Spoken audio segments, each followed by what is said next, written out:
प्रशांत किशोर की बम्पर जीत, बहुत ही बम्पर जीत। जिस तरह से उन्होंने बांकीपुर विधानसभा चुनाव में बीजेपी का घमंड ही तोड़ दिया और एक तरफा अंदाज में हराया, और ये जीत बहुत ही बड़ी जीत है क्योंकि ये बीजेपी का गढ़ था। बांकीपुर में आज तक बीजेपी 35 साल से कोई भी चुनाव नहीं हारी थी, लेकिन प्रशांत किशोर पहली बार अपने जीवन का पहला चुनाव लड़ रहे थे, वो भी एमएलए का चुनाव लड़ रहे थे।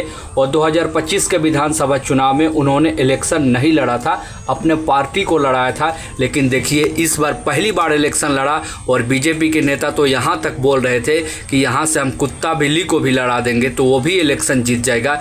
इसलिए कहा जाता है कि इंसान को कभी भी घमंडी नहीं होना चाहिए या घमंड नहीं करना चाहिए। जनता ने देखिए सबक सिखा दिया। बांकीपुर की जनता वो जनता जो लगातार बीजेपी को सपोर्ट करती थी। पहले नितिन नवीन के पिता इस सीट से विधायक हुआ करते थे, जब उनकी हत्या हो गई तो नितिन नवीन को ये सीट मिला और वो यहाँ से लगातार इलेक्शन जीते और 5वीं बार इलेक्शन जीते, राष्ट्रीय अध्यक्ष बन गए बीजेपी का। तो ये सीट खाली हो गया। लेकिन इस बार जनता ने बदलाव चाहा और जनता ने देखा कि एक अच्छे प्रत्याशी का सिलेक्शन किया जाए ताकि भविष्य में हमारा बेहतर कर सके, और वो प्रत्याशी प्रशांत किशोर थे। और जिस तरह से प्रचार प्रसार किया प्रशांत किशोर ने अकेले अपने दम पे, ऐसा कहा जा सकता है उनके साथ कोई भी नहीं था। बीजेपी के पास तो सैकड़ों मंत्री थे, मिनिस्टर थे, बड़े बड़े नेता लोग आए थे, राष्ट्रीय अध्यक्ष खुद चुनाव प्रचार में जुट गए थे। उसके बावजूद जनता ने उनको ठुकरा दिया और जनता ने उनको लात मार दिया।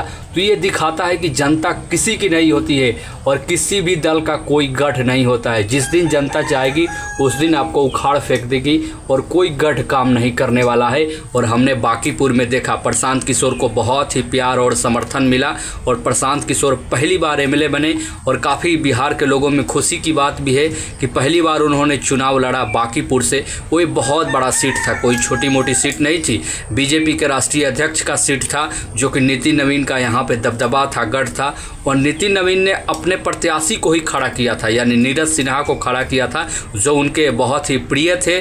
और लेकिन जनता ने उनको नकार दिया। उनको सिर्फ 44,000 वोट मिला और प्रशांत किशोर को 64,000 से ज़्यादा वोट मिला। तो इस बार बांकीपुर की जनता ने जनसुराज को अपना प्यार समर्थन दिया और भारतीय जनता पार्टी को नकार दिया। यानी जो सम्राट चौधरी का प्रशासन व्यवस्था है, सम्राट चौधरी जब से मुख्यमंत्री बने पहली बार यहाँ पे चुनाव हुआ और प्रशांत किशोर सम्राट चौधरी को करारी हार मिला। और ये दिखाता है कि सम्राट चौधरी को बिहार की जनता पसंद नहीं करती है, क्योंकि सम्राट चौधरी पे प्रशांत किशोर लगातार अटैक करते हैं कि इस आदमी का छवि ठीक नहीं है, आपराधिक आदमी है और भ्रष्टाचार आदमी है। और जनता ने भी बता दिया कि सम्राट चौधरी बिहार के लिए उपयोगी नहीं है। आपको क्या लगता है? अपनी राय हमें ज़रूर दें और चैनल को सब्सक्राइब करें, लाइक करें और ज़्यादा से ज़्यादा शेयर कीजिए।